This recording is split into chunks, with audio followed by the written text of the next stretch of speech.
Oke, baiklah, di sini saya ingin menjelaskan sedikit tentang perkembangan komputer.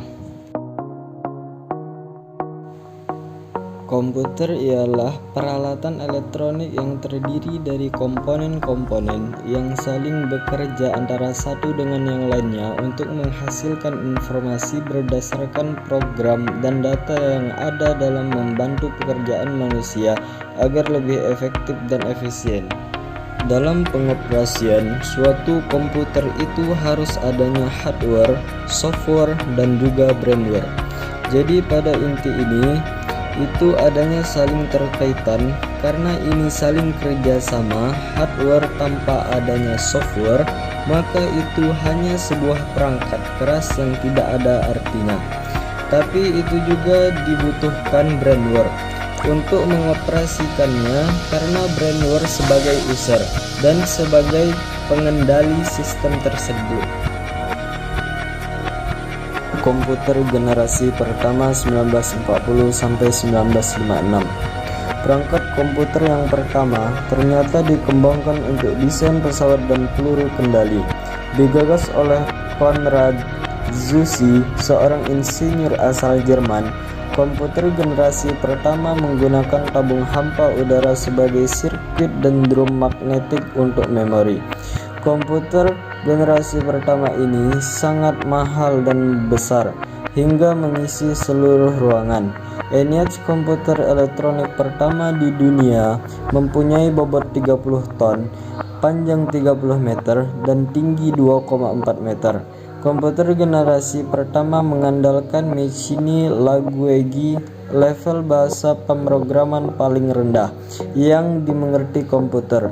Bagi pemrograman ini hanya bisa menyelesaikan satu perhitungan setiap waktu, serta butuh beberapa hari dan berminggu-minggu untuk menyetel perhitungan baru. Komputer generasi kedua 1956 sampai 1963.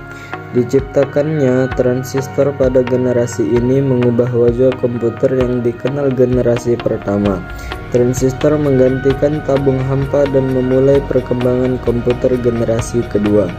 Transistor jauh mengungguli tabung hampa dan memungkinkan komputer menjadi lebih kecil, cepat, mudah, dan hemat energi dibanding dengan pendahuluannya.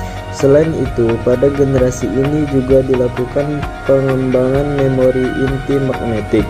Secara umum, komputer generasi ini sudah menggunakan bahasa pemrograman tingkat tinggi. Kapasitas memori sudah lumayan besar, tidak membutuhkan terlalu banyak listrik, dan proses operasi sudah cepat. Generasi ketiga 1964 sampai 1971. Pengembangan integrated circuit menjadi penanda komputer generasi ketiga. Dalam pemakaian komputer generasi kedua, transistor membuat komputer cepat panas, maka komputer generasi kedua mulai ditingkatkan. Kemudian, pada tanggal 1958, Jack Billy menciptakan Integrated Circuit Chip atau IC, kepingan kecil yang mampu menampung banyak komponen menjadi satu. Komputer pada generasi ini menjadi lebih kecil dan cepat serta murah, memungkinkan juga menjadi tersedia untuk khalayak umum. Komputer generasi keempat 1971 sampai sekarang. Mikroprosesor menjadi terobosan dalam mendatangkan komputer generasi keempat dengan menyatukan ribuan IC ke dalam satu kepingan silikon. Komputer generasi pertama yang mengisi seluruh ruangan sekarang sudah muat dalam genggaman manusia. Munculan laptop yang sangat portable dan dapat dibawa kemana-mana. Seiring komputer-komputer kecil ini menguat, mereka dapat dihubungkan untuk membuat jaringan yang pada akhirnya mengawali perkembangan internet. Komputer generasi kelima sekarang sampai masa depan. Komputer generasi kelima ini adalah komputer yang kita gunakan, ditandai dengan munculnya LSI atau Large Scale Integration, yang merupakan pemadatan ribuan mikroprosesor ke dalam satu mikroprosesor. Komputer generasi ini ditandai juga dengan munculnya semikonduktor. Komputer kuantum, dan pengguna nanoteknologi juga akan merubah besar-besaran wajah komputer yang kita kenal. Juga dari komputer generasi kelima adalah mengembangkan komputer yang ada respon suara, bahasa, dan dapat belajar secara sadar.